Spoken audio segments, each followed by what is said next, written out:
Hello everyone and welcome to the Etrata the Silencer deck tech, brought to you by the Trinisphere. I am Johnny, otherwise known as Adam or Squire1 around the internet, and let's get right into it. So, Etrata herself says, Etrata the Silencer can't be blocked. Whenever Etrata deals combat damage to a player, exile target creature that player controls and put a hit counter on that card. That player loses the game if they have 3 or more exiled cards with hit counters on them. Etrata's owner shuffles Etrata into their library. Okay, so the basic concept behind the deck is we're going to try and kill people with Etrata. So they're going to need creatures out. That's pretty important, but we can't control that. So we could go commander damage. We have other few combo things in there that we can win otherwise if they don't. So we have some other lines, but basically we're trying to get through with Etrata and mitigate the fact that she shuffles back into your library. So let's get right into it. All right. We have our normal lands that I'm not going to go into too deeply, but we've got some utility lands where we can kill some things, get rid of graveyards, a little bit of ramp with the Cabal Coffers and Stronghold. Obviously, we've got an Urborg in here. Command Beacon allows us to play Etrata without having to pay the commander tax if she does end up doing the shuffle-in thing, so we can throw her in the command zone, Command Beacon, so that we can get her back to hand. Command Tower is just normal. Creeping Tar Pit for funsies. It's unblockable. You'll see how that plays in a little bit later. The rest of the lands are either removal-esque lands or things that are going to come into play tapped. Okay?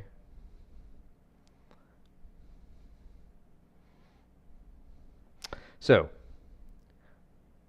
moving on in. The first thing that we want to concentrate on is a little bit of bounce. We want to be able to bring Etrata back to hand so we can avoid commander tax. And while her shuffle trigger is on the stack, we are going to be able to bounce her back to our hand, so we only have to pay 4 for her each time. Still a little bit on the slow side, but that's what we're aiming for. Curfew is a 1-mana instant. We're going to want to concentrate on instants here as we move forward. You'll see that. That allows you to bounce her and other people's creatures to their hands to at least slow them down, play a little bit of a tempo game. Call to Heal allows you to draw while bouncing. Far and Away, you can potentially make somebody sack a creature in addition to bouncing her back to your hand. Quickling is on a creature as well, so we at least get a body to replace her. Snap, we're able to do it and untap 2 lands, so we didn't really lose the mana. We might be able to recast her. And as we move through, we've got, withdrawal, capsize, etc. The real tech here is Crystal Shard and things like Paradoxical Outcome that's going to draw you extra cards, Erratic Portal. Erratic Portal and Crystal Shard almost serve the same purpose. You're just going to be able to bounce her back to your hand for 1 mana. Potentially bounce opponents' things back to their hand if they start getting to be a little bit of a problem. We also have Trade Wind Rider to, again, play the tempo game a little bit, as well as bounce her back to our hand, kind of a repeatable bounce. Venser, great kind of tempo counterspell type spell. And then in addition to that, we have some ninjutsu cards. Okay, so while her trigger is on the stack, she's still considered an unblocked and attacking creature because she can't be blocked anyway. So we'll be able to ninjutsu things in. I didn't go super heavy on the ninjutsu because I wanted to keep all of the costs of everything that I was going in with or bouncing her with pretty cheap to potentially be able to cast her again. So we've got Walker of Secret Ways, Mistblade Shinobi, Yuriko the Tiger Shadow, and Ninja of Deep Hours. So just a couple few, nothing big. Some of our board wipes also, Evacuation and Engulf the Shores, are in the form of instant speed bounce. So we can get our stuff back to our hand when we need to, as well as get rid of your opponent's things. Okay, for card draw, we have just some kind of basic things. We've got Blighted Cataract because it doesn't really hurt to have it in there. Baleful Strix, again, if we're bouncing things back to our hand, bouncing something that's only a 2-drop back to our hand, especially after it's blocked or something like that, since we're trying to concentrate on the instant speed bounce, allows us to draw a card every time we play it. Phyrexian Arena and Rhystic Study are obviously staples. Just in case somebody tries to get cheeky, we can throw out a Notion Thief at instant speed. And Consecrated Sphinx is really just kind of the best card draw in the colors. Ramp, we went pretty minimalistic, but as per usual, we tried to stay under the 2 mana mark. So we've got Soul Ring, Mana Crypt, Fel Warstone, Mind Stone, Talisman of Dominance is perfect here. Worn Power Stone a little bit out of what we usually do as far as, cost, but I think it's good here, especially if we end up having to pay the commander tax. Along with the bounce, we added some flicker in. Because I honestly think the flicker is better with Etrata as long as you can do it at instant speed, but it is a little bit difficult because there's not as many things to use. So we have our normal flicker effects: Essence Flux, Displace, Ghostly Flicker.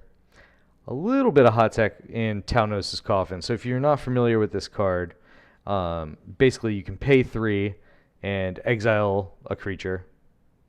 And it says, and all auras attached to it. That's not going to be relevant here. And they basically exile under this. If it becomes untapped, which you don't have to untap it during your untap step, if it becomes untapped or leaves the battlefield, then the exiled creature comes back into play. So basically, you can just exile her with her trigger on the stack and then untap this. So at your untap step, she comes back into play.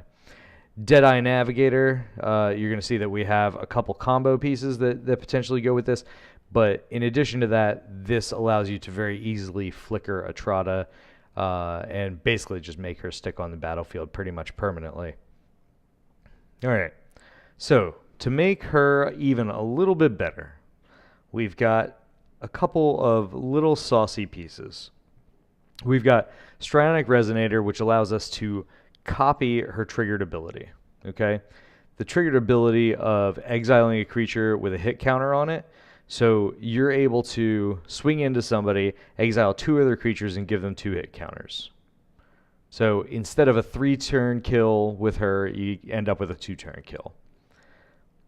Helm of the Host allows us to make copies of Etrata, very mana intensive, so this is only if we end up getting to the late game, really. But it allows you to make copies of Etrata so you can swing at different people, or you can swing with multiples at one person if they have enough creatures out to target. Very, very solid with this commander.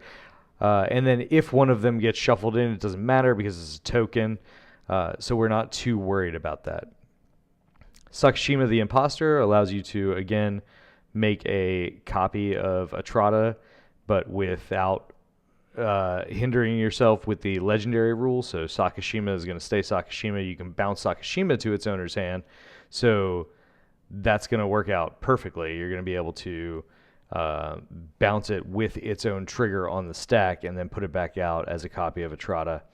And then Mirror Gallery, which we'll get to some other clones in a bit, but Mirror Gallery allows us to make lots of copies of Etrata and then kind of swing in with those. So on the clone route, we've got Phantasmal Image, Phyrexian Metamorph, and Sakashima Student. Again, another ninjutsu card, so you can actually ninjutsu a different one of your creatures, maybe a Baleful Strix, copy Etrata, especially if you have the Mirror Gallery out.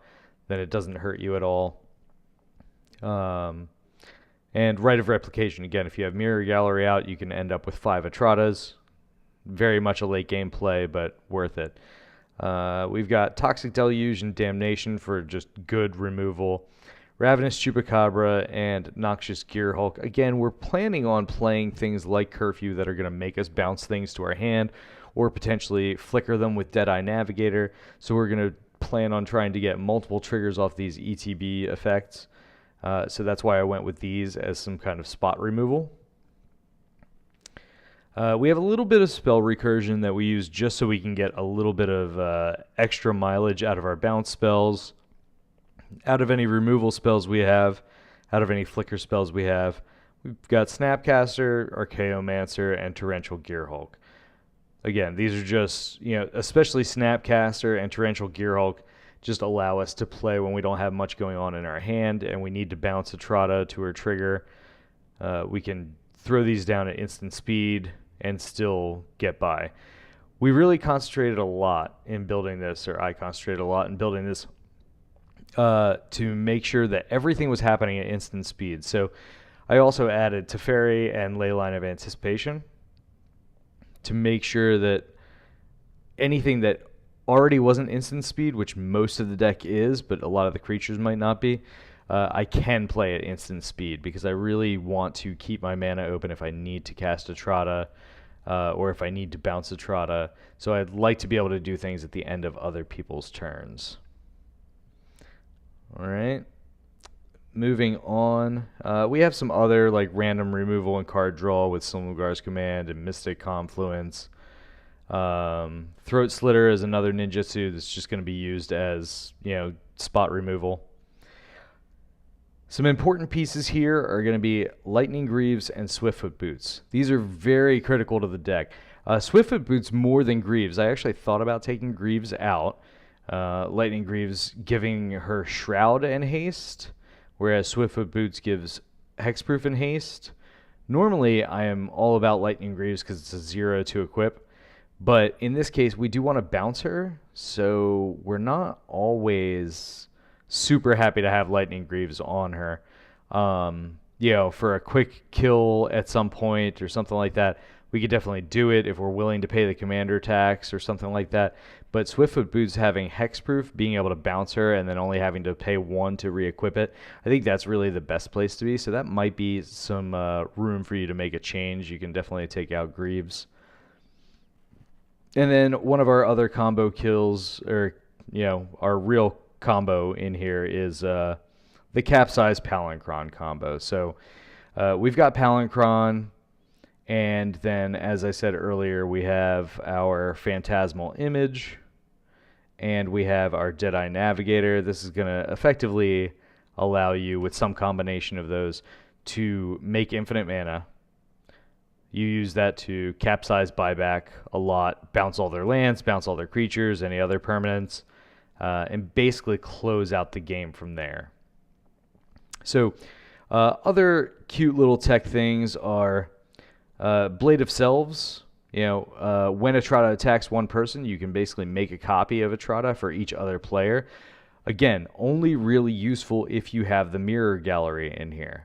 So I really kind of built with the Mirror Gallery package.